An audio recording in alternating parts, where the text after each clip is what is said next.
this is Surabhi, your master teacher of chemistry at Vedantu. Welcome to this session. So you already know about this series Beyond the Books, and you know what we are trying to teach you is something which is not there or given in the textbook.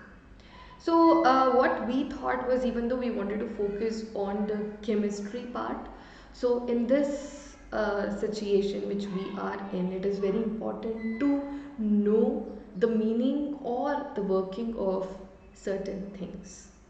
You know, ventilators is the word which we have been hearing a lot from past almost 1.5 years, है ना?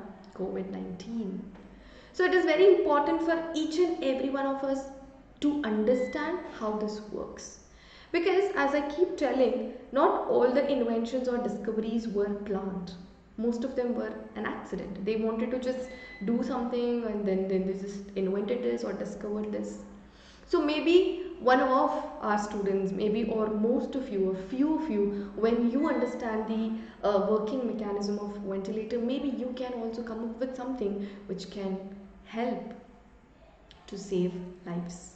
Because the first person, you know, like he wanted to save the life of an animal which had trouble in breathing, and that is how this concept of ventilators came into life. So let us learn more about the ventilators, its working, its types in this video, and do let me know in the comment section, like, was the video helpful, and do share this with your friends, relatives, everyone, so that they can also know the working of ventilators. And if you have any ideas, because I want you to think, I have always told you this, please think, observe, don't just hear and see. Listen to what people are saying and then think, because it is very important for all of us to have our opinions, to have our thoughts, right? So I hope this video will be helpful and are reaching many students or people who were in need of this. So working of ventilators. Before I tell you about the working of ventilators, it is important for us to know how the respiratory system works. So as I am a chemistry master teacher, I'm sure, you know, like I might make some mistakes while explaining respiratory system, as it has been a very long time since I studied biology. So that is the reason I won't be going into details, as I do not want to give you some false information. I'll just explain the terms which everyone knows, okay? But because I'm sure you already know how the respiratory system works. So what happens is, as you all know, this is what is diaphragm. These are lungs. So what happens is, when the diaphragm contracts, okay, so there will be expansion of our chest cavities. And what are these small air sacs which you are seeing? So they are alveoli. So alveoli, there will be millions of alveoli, or the singular is alveolus, right, where the actual gas exchange takes place. Oxygen is absorbed and carbon dioxide, it has to be exhaled, right? So when the chest expands, because of the contraction of the diaphragm, the air can be drawn in, there will be inflation of the alveoli. There are millions of such small sacs, air sacs, and these air sacs are surrounded by the blood-filled capillaries. So obviously those capillaries, they will contain carbon dioxide. They are deoxygenated blood. So what happens? There will be exchange. Okay, deoxygenated carbon dioxide आप रख लो and हमें oxygen दे दो. That is, that gas exchange takes place here, alveoli में. Now, as you can see, the oxygen will be sent to the capillaries, and then capillaries to, you know, like there will be these the blood vessels, aorta, arteries and all that, and they will make sure that the blood is reaching, the oxygenated blood is reaching each and every cell, tissue, organelle, the organ system, everything. So this blood absorbs oxygen, okay? Whatever the blood is there in the capillaries, it needs oxygen, not the carbon dioxide. It absorbs oxygen and leaves behind carbon dioxide. And when the diaphragm is relaxed, what happens? The carbon dioxide will be exhaled. Right? This is something we already know. But because of few disorders, diseases, our respiratory system cannot do this naturally. Maybe because of the bacterial infection or COVID-19. So asthma, it can cause inflamed airways, so there will be very difficult for the movement of oxygen. Pneumonia, because of again the bacteria, it can attack. It will attack the alveoli, and the gas exchange won't be possible. So when these pathogens, that is disease causing microorganisms, when they attack or invade, they can kill the lung cells. So sleep apnea is a long term disorder where there will be like stop and starting of the breathing, like you will stop and then again it starts.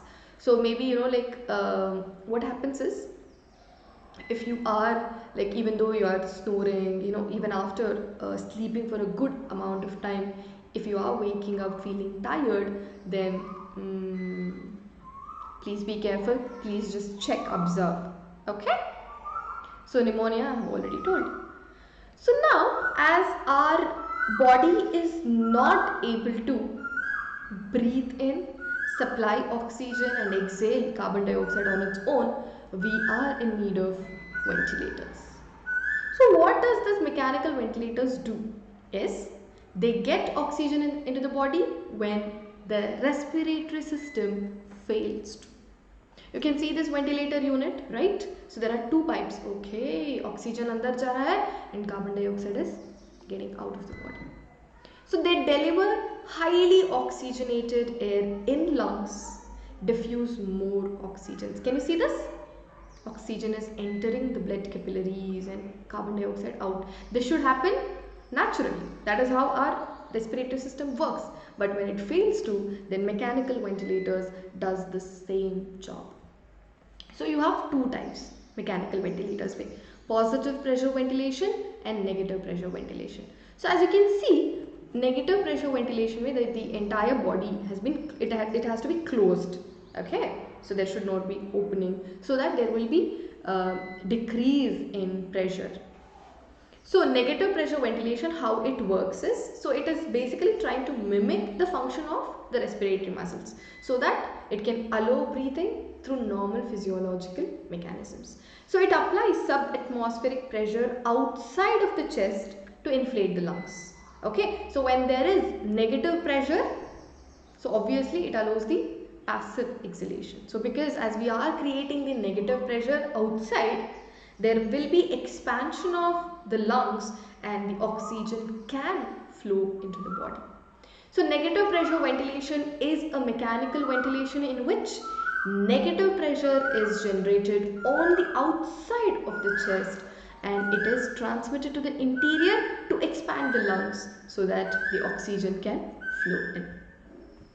So the thing with the negative pressure ventilation is, as you could see in the picture, it will be difficult for caregivers to take care of the patient, or even the patient could not move. There will be very less restricted movement, right? So that is when they're like, okay, positive pressure ventilation ko use karte hai. This can be done non-invasively too. So what is this non-invasive? Like we are not attaching or inserting anything through the openings, right? So we will just put on the mask and the patient will be able to breathe in, breathe out. As we are supplying this oxygenated blood, that means air, that means the concentration of oxygen will be more, and they can exhale carbon dioxide. So it will be cleaned out because the mask, whatever the filter which you are applying, so it will just filter out the carbon dioxide. So pressurized air moves because it is coming from the tank and all that. So pressurized air moves into patient's airway. So even if there are any blockages, it can actually go into the airway. If it cannot be done non-invasively, so it will be done invasive. That is, if a patient is not in a position to actually breathe in, right? So then it will be done invasively. That is, a tube will be inserted into patient's trachea. You already know what trachea is, right? This is. So first nose and nose to the trachea and then lungs. है ना? This you know. So it will be inserted into patient's trachea so that the air, the oxygen is entering lungs. So this is how it will be done. This is the larynx and the trachea. So there will be lots of valves and the branching pipes for inhalation and exhalation. Can you see here? This is inspiratory line. This is expiratory line. So this will, the readings, that will allow us to know the oxygen saturation level. And in modern ventilator system, the computer will be embedded into to monitor the breathing. Okay, we have to know, okay, what is the amount of oxygen present in the patient's body. It can adjust the airflow too depending on the saturation level. So this is how the different ventilators work. So as I told you, these times the ventilators are so important that they are creating a difference between life and death. So now you know the working mechanism of these ventilators and how important they are, and they are acting as the maybe man-made lungs which are helping us to save so many lives. So after this video I want you to comment in below, like if you have any ideas, because this was done, this was thought, this was a thought which came into someone's mind and then they just kept on improvising it. Maybe we can also come up with some solutions which can help us to save lives. Do let us know in the comment section how was the video, was it helpful, and make sure to share this video with your friends as well. And if you have not liked the session, make sure to hit the like button, subscribe to the channel for more such important videos. Thank you so much. Stay safe, stay happy, and we definitely are staying home. Thank you. Bye-bye.